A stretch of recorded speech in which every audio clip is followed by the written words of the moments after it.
Breaking news. Cinema సెలబ్రిటీలు బడా వ్యాపారులే target. అతని జాబితాలో టాలీవుడ్ నుంచి బాలీవుడ్ దాకా బాధితులున్నారు. అందమైన హీరోయిన్లను సైతం మాయమాటలు చెప్పి నిండా ముంచేశాడు. తృతీయ జ్యువెలరీ అధినేత కాంతిదత్ పై జూబ్లీహిల్స్ పోలీస్ స్టేషన్లో కేసు నమోదైంది. హీరోయిన్లు సమంత, కీర్తి సురేష్, పరిణీతి చోప్రా, మహిళా వ్యాపారవేత్త శ్రీజారెడ్డి, డిజైనర్ శిల్పారెడ్డి అతని బాధితుల జాబితాలో ఉన్నారు.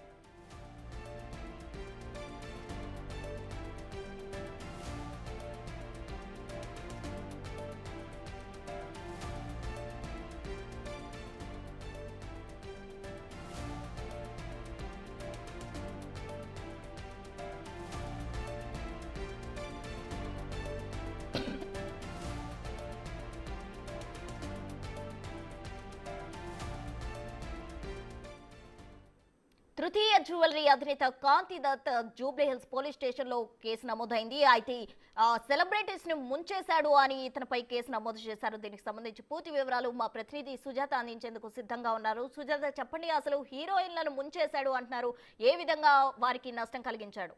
పూర్తి వివరాలేంటి? వ్యాపారం పేరుతో మోసాలకు పాల్పడిన వ్యక్తి అనంటూ పోలీసులు అయితే ప్రస్తుతం అదుపులోకి తీసుకున్నారు. కాంతిదత్ మీద కేసు నమోదైందని చెప్పేసి ప్రస్తుతం అందుతున్నటువంటి సమాచారం. విశాఖపట్నానికి చెందినటువంటి కాంతిదత్ 2 ఏళ్ల క్రితం నగరంలో ఫస్ట్ టైం అండ్ కార్డ్ పేరుతో ప్రముఖ డిజైనర్ ఎవరైతే శిల్పారెడ్డి ఉన్నారో తనతో ఒక స్టోర్ ని ప్రారంభించారు. ఆ తర్వాత ఈ స్టోర్ పర్యావరణ రహితకు సంబంధించినటువంటి వస్తువుల తయారీ అని చెప్పేసి అటు ఉద్యోగులని జాయిన్ చేసుకోవడం, దాంతో పాటు తర్వాత మార్కెటింగ్ చేయడం ఇదంతా చేశారు ఇద్దరు కలిసి. ఆ సమయంలో డబ్బులు చెల్లించక జీతాలు ఇవ్వకపోవడంతో ఉద్యోగులు సైతం బయటకు వెళ్ళిపోయినటువంటి పరిస్థితులు ఉన్నాయి. ఆ తర్వాత శిల్పారెడ్డి అక్కడ నుంచి బయటకు వచ్చేసింది.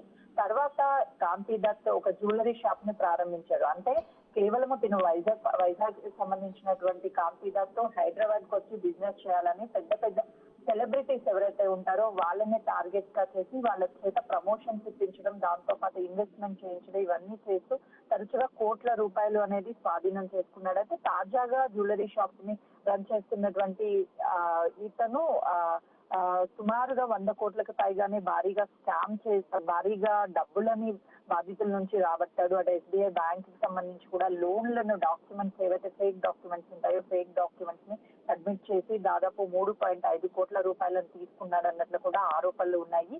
అయితే ఈ నకిలీ పత్రాలను సబ్మిట్ చేసి ఏదైతే బ్యాంక్ లో కూడా ఫేక్ డాక్యుమెంట్స్ ని సబ్మిట్ చేసి లోన్ పొందారు అని చెప్పేసి అజయ్ గౌతమ్ అనే వ్యక్తి పోలీసులను ఆశ్రయించినట్టు తెలుస్తుంది. దాంతో పాటు శ్రీజారెడ్డి ఎవరైతే ఇన్వెస్ట్మెంట్ పెట్టారో 1.5 పైగానే శ్రీజారెడ్డి ఇన్వెస్ట్మెంట్ చేసింది. అయితే ఈ ఇన్వెస్ట్మెంట్ లో భాగంగానే తనకి ఎలాంటి లాభాలు ఇవ్వకుండా మోసం చేసినట్లుగా అయితే మాత్రం తను గమనించి ఆ తర్వాత శ్రీజారెడ్డి తనంతట తానే కంపెనీలో ఉన్నటువంటి పార్ట్నర్షిప్ నుంచి బయటికి వచ్చేసిందని ఫేక్ డాక్యుమెంట్ ని క్రియేట్ చేసి ఆ స్థానంలోనే అతని తల్లి శ్రీదేవి ఎవరైతే ఉన్నారో తనని డైరెక్టర్ గా చేసినట్లు తను ప్రస్తుతం శ్రీజారెడ్డి ఆరోపిస్తూ ఇటు పోలీసులకి ఫిర్యాదు చేసింది. పోలీసులు అదుపులో ఉన్నాడా లేదా అనేది మాత్రము ఇంకా క్లారిటీ రాలేదు. ప్రస్తుతం పోలీస్ స్టేషన్ లోనే ఉన్నట్లు కీలకంగా అందుతున్నటువంటి సమాచారం. అంటే పరిణీతి చోప్రా బ్రాండ్ అంబాసిడర్ గా అంటూ అటు చాలా మంది సెలబ్రిటీస్ ని కూడా ఈ సెలబ్రిటీని తీసుకువచ్చి ప్రమోషన్స్ చేయించినట్లుగా కూడా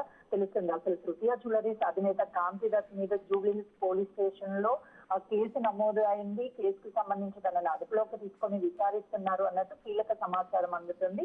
అటు పోలీసులు మాత్రము ఎలాంటి కేసు నమోదు అవ్వలేదు, ఏమీ ఇక్కడ ఫిర్యాదులు కూడా రాలేదు అని చెప్తున్నారు.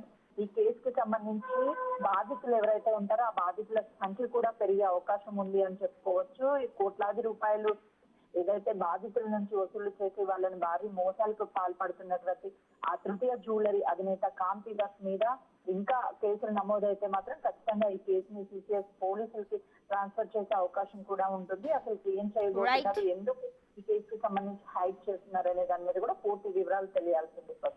Right Sujatha, thank you.